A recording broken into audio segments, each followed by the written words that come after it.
This is the prerequisite review for linear equations and rational equations. And this worksheet is going to cover properties, real numbers, and simplifying expressions. In Objective 2, we'll talk about the multiplication of polynomials and some special case products. Objective 3, factoring trinomials by the AC method, and the least common denominator. So let's go ahead and begin the properties in real numbers and simplifying expressions.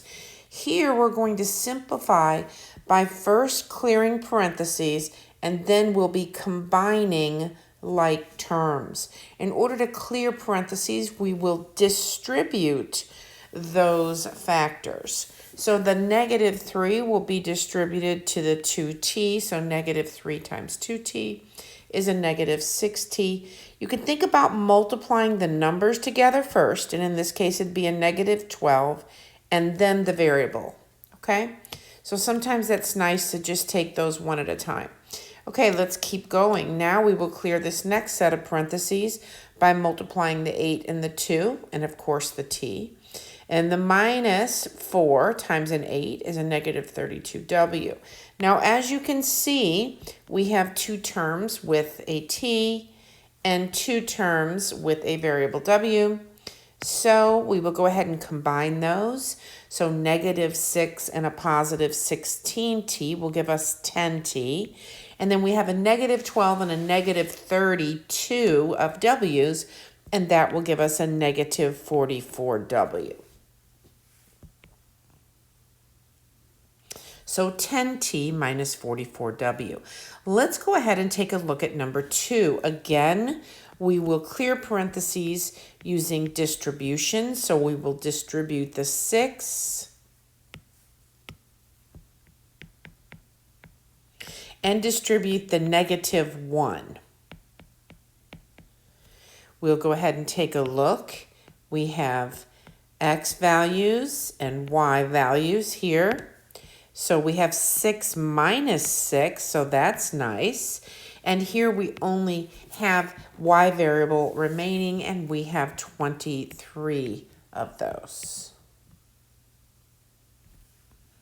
Okay, looking at number 3, we're actually going to distribute 1/5. So 1/5 of 15 is going to be 3. Minus 4/5 p.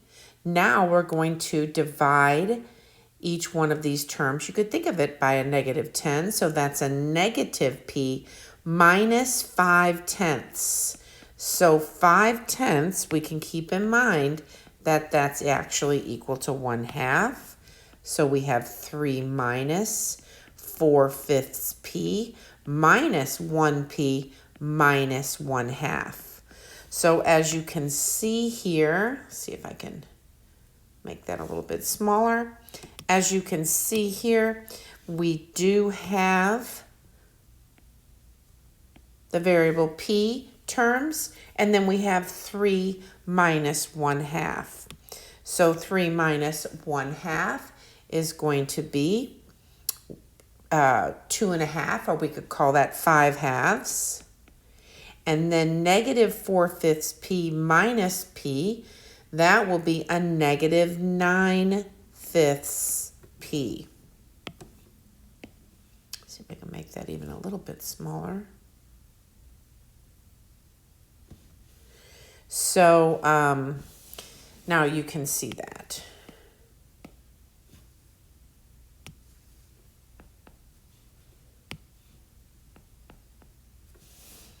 Okay.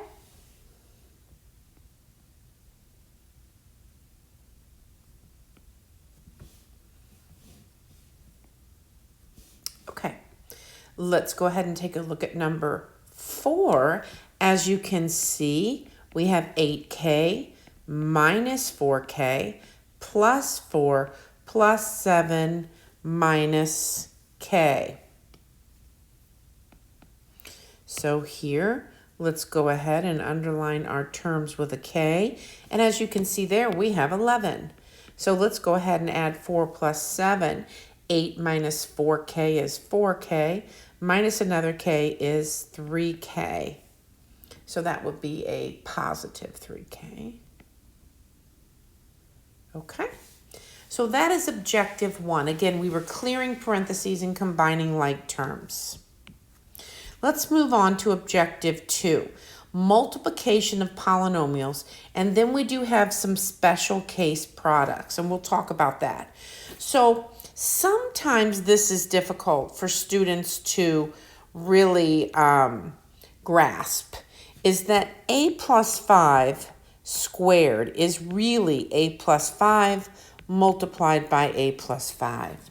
So if we look at it that way, sometimes our foiling, if we multiply the first, and then we multiply the outer terms and the inner terms, which are both 5a, and then of course these two last terms, which is 25. We do note that outer and inner are the same when we have a perfect square trinomial, okay? So we do see a pattern there, and we should look for that to make it a little bit easier. But if we don't see that, we could just continue with combining like terms and foiling. So now we could see that we have a squared plus 10a plus 25. So a perfect square trinomial says, or we have twice 5 times a. So 2 times 5a is this middle term. Let's try that here. We do know that a minus 3 squared is a minus 3 multiplied by a minus 3.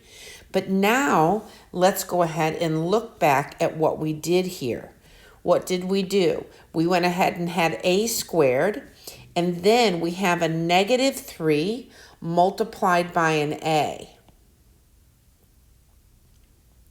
And we need 2 of those. So what is that going to be? A negative 6a. So that's a negative 6a plus 9.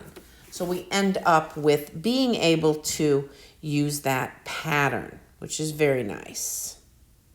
Again, you could just still go ahead and FOIL that and then combine like terms, and you would be just fine. I'm just going to write here, look at the pattern. And that pattern is going to be 2 times a times b. And I won't put that a times b because you could have a different variable in there. Okay, let's try that here with number 7. Let's use the same pattern. So we know that this is, and we don't even have to do that. In fact, let's not even do that in this step. Now we've really learned what a perfect square trinomial is. So the first is 3 times 3, which is 9. Then we look at 3 times 4q, and remember, we need 2 of those. So 2 times 3 times 4 is 24q. Okay? So we have 9 plus 24q plus we have 4q times 4q. So we have 9 plus 24q plus 16q squared.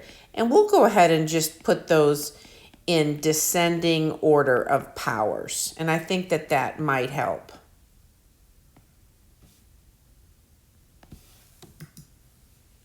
See if I can bring this down just a bit. There we go.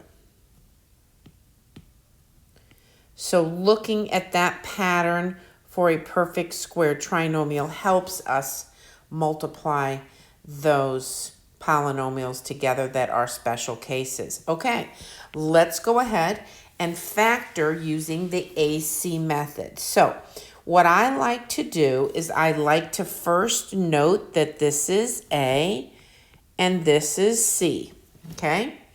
So the AC method, we're going to go ahead and make an x, and we're going to multiply a times c, and we're going to have a 12. So that is going to be a times c. This 13 is a b. So here we're looking for two numbers that multiply together and equal 12 and add together to equal 13. And so what we decide is that's a positive 12 and a positive 1. And you could think of it like this. 12 times 1 is 12. 12 plus 1 is 13. So you know that we have the right numbers. Now here is the next step, and some students do forget this. Whatever these two numbers are, and here it's 3x, we're going to put that in the denominator, and we're going to try to simplify. So 1 divided by 3 cannot be reduced, but 12 divided by 3 is a 4. So we end up with 4 over x. And so you can see here, I can move that down a little bit. So you can see here that I have reduced these fractions. And then what we have here is x plus 4 multiplied by 3x plus 1. So this is 3x plus 1, and this is x plus 4. So if you actually multiplied those out together and FOILed it, you would reach this trinomial, okay? This is factored form of this trinomial. So that's how you do that. Let's go ahead and try number 9 the same way. Let's go ahead and make our x, and again, this is A, this is C, and this is B. Remember, we're going to put A times C in the top part of the x and B in the bottom part of the x. Now, we need two numbers that multiply together to equal a negative 4 and add up to be a negative 3. So a negative 4 and a positive 1, if you multiply them together, you equal a negative 4. If you add them together, it equals a negative 3. So we know we're in the right place. So now we're going to divide each of those by 2p, and that cannot be reduced, but we can reduce this one. So what do we have for our factors? 2p, excuse me, I was looking at the unfactored form. We have p minus 2 multiplied by 2p plus 1.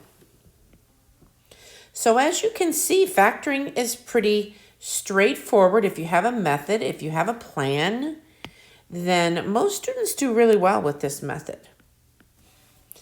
Okay, let's go on and factor 2 more trinomials using the same method. I won't write as much detail this time. So 2 numbers that multiply together to equal a negative 18 and add up to be a 7, a positive 7. So we would have a 9 and a negative 2. We have a 6n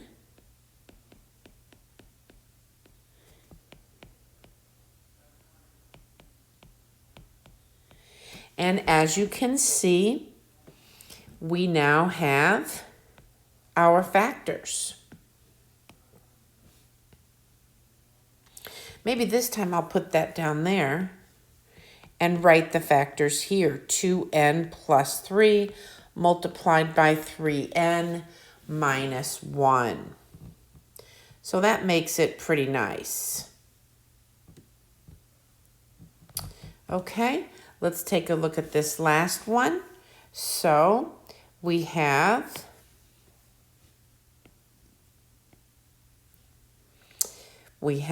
a 4 times a 2 is an 8 and a negative 9. two numbers that multiply together to equal 8 and add up to equal a -9 would be a -8 and a -1. We will divide those by 4w.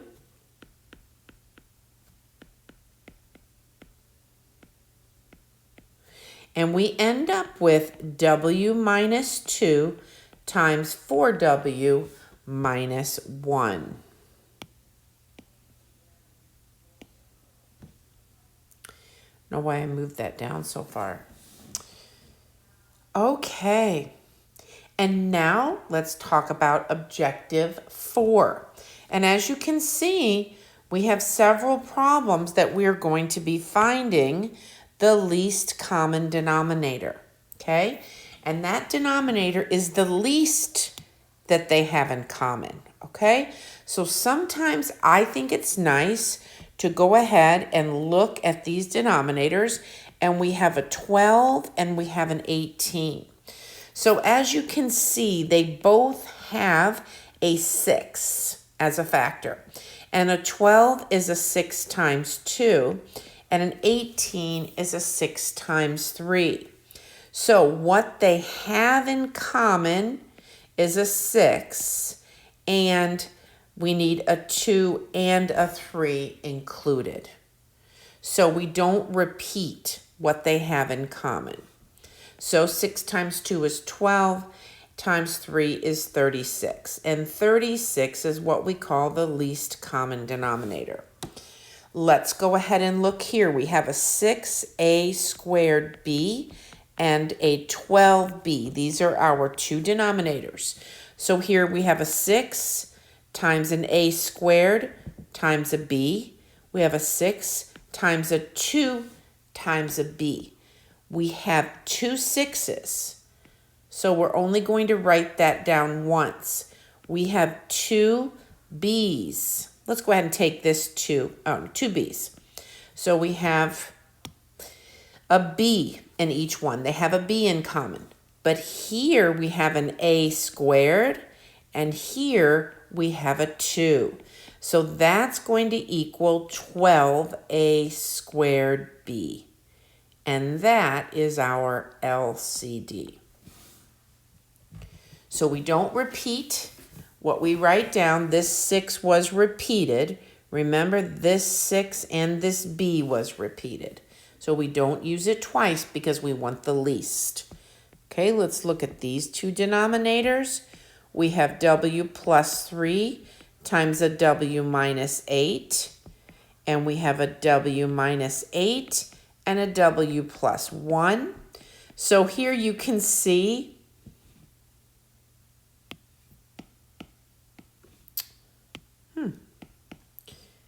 eraser.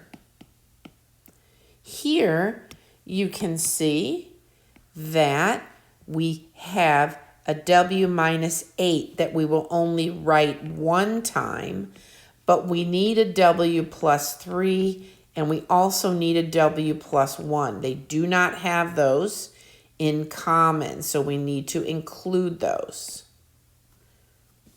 And that is our LCD.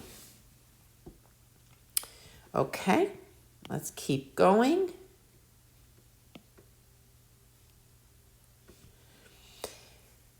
Here are our two denominators. 10r plus 5 and 16r plus 8.